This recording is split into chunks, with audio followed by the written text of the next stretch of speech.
Welcome to Contact Has Begun, brought to you by the grace of the World Puja Network, one of the last vestiges of truth concerning benevolent, spiritually and technologically advanced off-world visitors. Some refer to these visitors as our greater family of man or returning ancient ancestors. I am James Gilliland, your host, and our guests also include cutting-edge physicists, authors, teachers, and healers dedicated to the awakening and healing of humanity and the earth. Let the journey begin.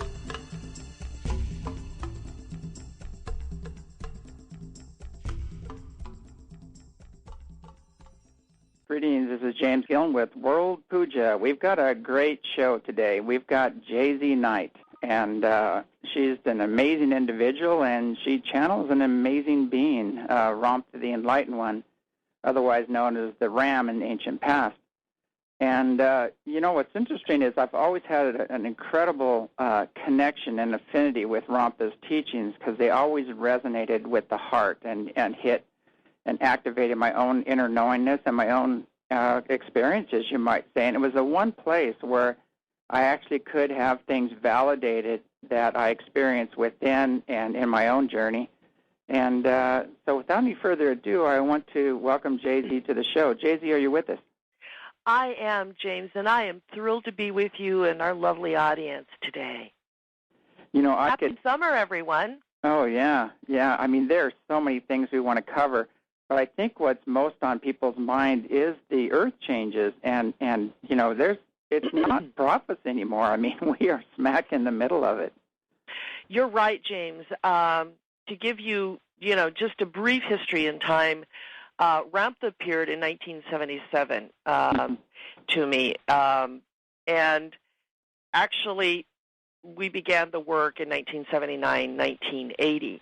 And from the get-go, one of the aspects of what he was teaching was first about change and how important it was for us to get unstuck from our past, to be able to dream a future into beingness, that this was actually consistent in our DNA and consistent in our heritage and was the underlying aspect of what we were actually came here to do. And an off segment of that would be Ram always talked about nature being more advanced in terms of evolution than we as human beings who are stuck in lifetime after lifetime in a confusing modality called creating reality with our emotions, not really participating in a forward thrust of new thoughts brought to bear and created in an environment that actually needs us to do that. So one of the offshoots of that teaching back in the early 80s was about earth changes. And at that time, if I can recall, there were, and you could go and check this, James, but I think there was some planetary alignment coming, and there was a lot of hubbub around the world about that this could be the end. And Ramtha said that's not the end. And then there was the whole talk about the world being destroyed by nuclear weapons. He said the world will never be destroyed by nuclear weapons. And in fact, at that time, it was still the Soviet Union predicted that it would turn to a democratic Christian state, which eventually it did do.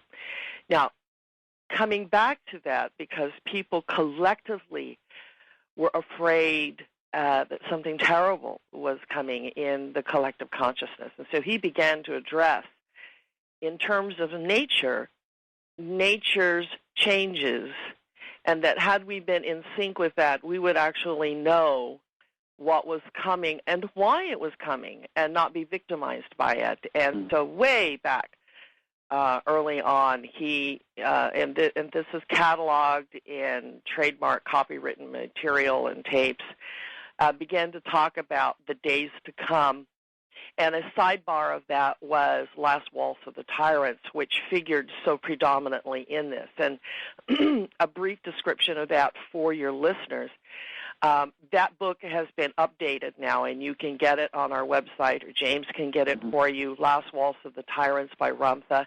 These were early historical predictions that coincided with Earth changes that had to do with the control of the hearts and minds and of consciousness of people all around the world by what he always called the gray people. And that the gray people, not meaning necessarily gray aliens, but gray people, that they were neither black nor white, but they were there to usher in a one world order, and that the biggest players in that, of course, were the international bankers and corporations. Now, remember, this is happening back in the early 80s. Mm-hmm. So he said there are two lines of path that will happen. The earth will be changing, but also the enslavement of the financial system to the peoples of the earth, which is also about control. Now, when we lose control, we'll lose our effectiveness to correct not the planet's inharmony, but our own inharmony. And as we would struggle in one direction for survival, the earth is moving forward to sort of change itself, because it is a living organism, to change its nature, and in some aspects to actually get rid of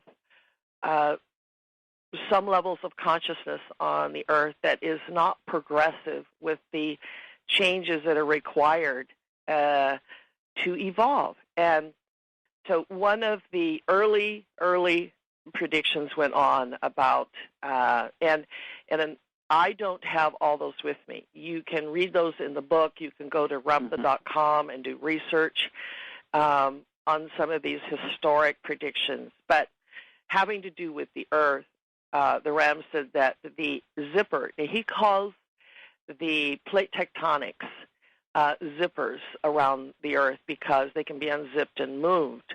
And he talked about the growing activation of the zippers in the Pacific Rim.